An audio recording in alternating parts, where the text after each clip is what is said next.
Tribunals beralih ke sebuah polemik yang tak kalah sensitif, sebuah konflik yang bukan hanya soal hukum, tetapi juga menyentuh sejarah, simbol budaya, dan identitas.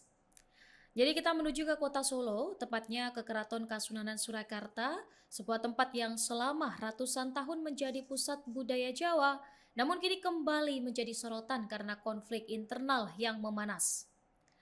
Polemik di Keraton Solo kini resmi masuk ranah hukum. Tribuners dari Satuan Reserse Kriminal Polresta Solo membenarkan adanya laporan dugaan penganiayaan yang terjadi dalam rangkaian acara penyerahan Surat Keputusan Menteri Kebudayaan Republik Indonesia nomor 8 tahun 2026.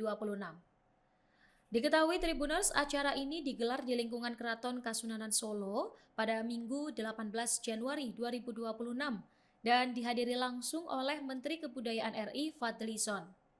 Namun, di balik seremoni resmi ini, situasi di dalam keraton justru memanas.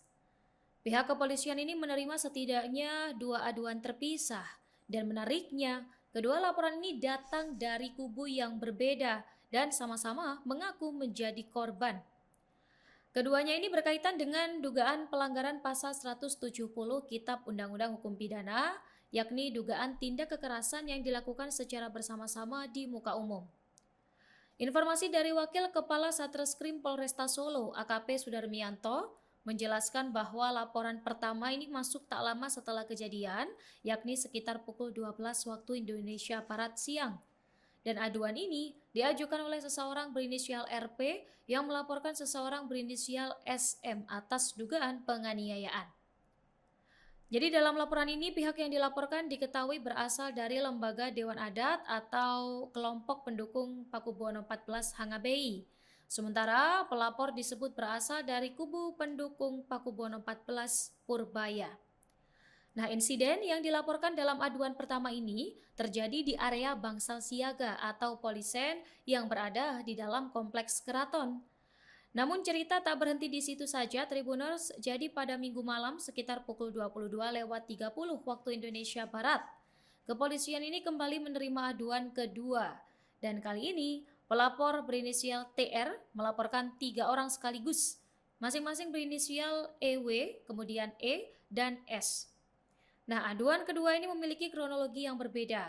Berdasarkan keterangan pelapor, dugaan penganiayaan terjadi pada Minggu pagi sekitar pukul 9.30 waktu Indonesia Barat sebelum acara resmi dimulai. Dan untuk lokasi kejadian sendiri berada di pintu gerbang Wirokenyo, salah satu akses penting menuju area dalam keraton.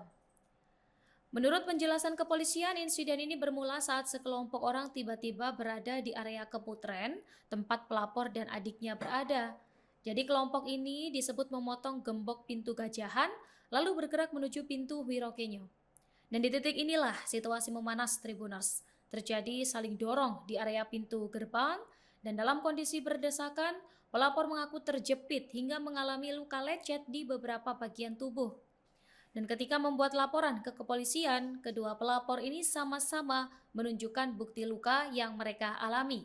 Namun tidak ada barang bukti tambahan yang disertakan dalam laporan ini, Tribuners.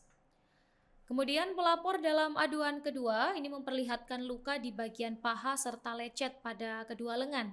Sementara pelapor pertama hanya menunjukkan rekaman video kejadian tanpa menjelaskan secara rinci luka fisik yang dialaminya.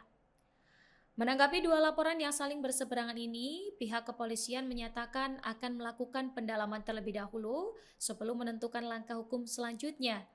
Jadi pihak polisi ini masih akan mempelajari seluruh aduan dan melakukan klarifikasi kepada pihak-pihak yang dilaporkan. Nah, meski proses hukum ini berjalan, kepolisian menegaskan bahwa penyelesaian secara kekeluargaan ini akan tetap menjadi prioritas. Pendekatan persuasif ini masih diupayakan, mengingat sensitivitas persoalan dan juga nilai budaya yang melekat pada Keraton Solo. Download Tribun X sekarang, menghadirkan lokal menjadi Indonesia.